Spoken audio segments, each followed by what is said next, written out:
How to add Instagram link to Amazon affiliate. Let's get started. First, open the Instagram app on your mobile device and navigate to your profile.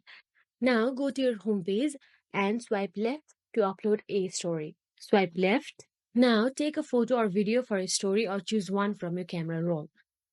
Once you have your content ready, tap on the sticker icon at the top of the screen. It looks like a square smiley face. Tap on the link sticker. It is represented by a chain link icon. Tap on the link sticker to add it to your story. Now here is where magic happens. Tap on the URL field within the link sticker to enter your Amazon affiliate link.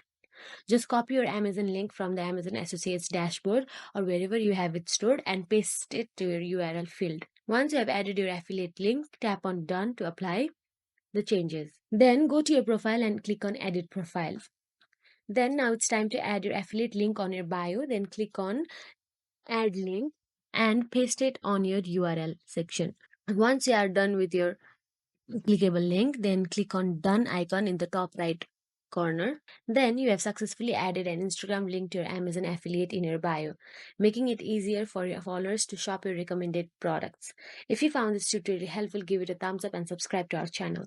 Thank you.